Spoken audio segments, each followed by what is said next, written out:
What if I told you the reason people seem more selfish isn't because the human heart got darker, but because the game got redesigned? And the scariest part? Most people are playing by rules they never agreed to. If you're building a life, a brand, a legacy, listen closely. Because this isn't a cultural rant. This is a survival manual. If you're building a rare code in a shallow age, subscribe. Picture two worlds. In the first, your name is currency. You live in a small circle of faces that never forget. You borrow sugar, trade favors, watch each other's kids, and survive winter together. If you break trust, you don't just lose a friend. You lose support, safety, status, and tomorrow. In the second world, you live in a city of strangers and an internet of endless exits. You can disappear from a group chat, ghost a relationship, start fresh in a new community by Monday. The social cost of selfishness drops to almost zero. Same humans, different environment. This is the diamond lens. Don't assume moral decline first. Assume environmental redesign. Here's the uncomfortable trade-off. We demanded freedom. We got independence. And we also weakened the price of betrayal. We demanded self-care. We got boundaries. And we also gave selfishness a clean uniform. We demanded convenience. We got speed. And we also lost patience for community. So when you look around and think, people only care about themselves now, you might be seeing a deeper truth. The modern world rewards self-first behavior more efficiently than any era in history. Let's talk about the attention economy. Your feed is a marketplace. Your identity is a product. Your opinions are assets. And the algorithm doesn't pay people for being balanced. It pays people for being loud, sharp, polarizing, and unforgettable. That doesn't make everyone selfish. It makes selfishness more visible, more performative, more viral. A quiet, loyal person doesn't trend. A dramatic, self-righteous person does. The algorithm didn't invent selfishness. It industrialized it. Now add economic pressure.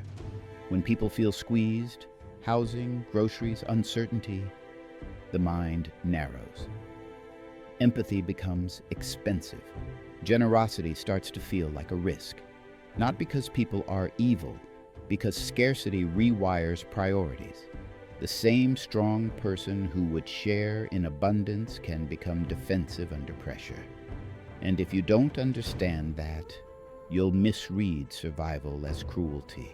Then there's the market logic creeping into relationships. People start asking, what's the ROI of this friendship? Does this relationship serve me? Am I getting value? That language sounds cold, but it's the unavoidable shadow of a world that measures everything. In older systems, duty held communities together. In newer systems, utility does. And here's the danger. When utility becomes the only standard, people become disposable. Now watch the modern micro-scene nobody wants to admit. A friend texts, "I'm drowning." You read it. You mean to respond. Then life moves. A notification steals you. A task pulls you. A goal convinces you it's urgent. And by nightfall, you tell yourself you were too busy to care, when the truth is you were trained to prioritize your momentum over their pain. That's not a villain story. That's a cultural operating system. So what's the real question? Not, why are people more selfish? But, what kind of environment makes selfishness rational? Because once you see the machinery, you stop begging for better humans and start designing better rules for your own life. This is where the rare mind choice begins. You can become cynical and say, fine, I'll play the selfish game harder. Or you can become strategic and say, I will build a life where integrity is still profitable. That is the difference between a drifting life and a legacy life. So here's your tactical code. 1. Build small, high-trust circles. Not huge networks, not crowds. A handful of people who have proven they show up repeatedly, quietly, when there is nothing to gain. 2. Track behavior, not vocabulary. People will use therapy words to justify anything. Protecting my peace, prioritizing myself. Sometimes that's real. Sometimes it's a polite way to say, I won't carry my share. 3. Create reputational gravity. Be the person whose name is a safe place. In a world of low consequences, you become the consequence, the standard, the exception. 4. Make generosity disciplined, not chaotic. You don't owe everyone access, but you owe your values consistency. And now the moral dilemma. If the world rewards selfishness, does that mean you should become that? Because the short-term win is obvious. Selfishness is efficient. It saves time. It protects energy. It avoids disappointment. But here's the long-term cost. You can win the moment and lose the person you were supposed to become. This generation doesn't worship selfishness. It worships feeling justified while doing it. So what's the real play? Be kind with boundaries. Be ambitious with ethics. Be ruthless about who you let close, and gentle with the ones who earn it. Don't confuse confidence with character, and don't confuse selfishness with strength.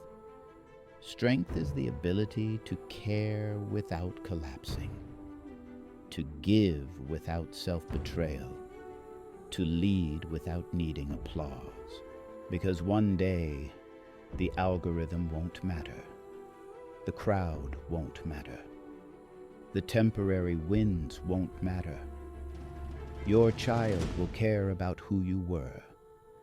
Your future self will care about who you became. And your name will either mean safety or a warning. If this era is an environment that rewards selfishness, your job isn't to complain. Your job is to become rare, a person of discipline, a person of stable character, a person who makes trust feel possible again.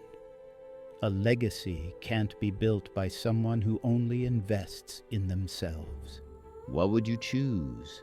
To become efficient and empty, or principled and powerful? If this made you think, subscribe for more truth.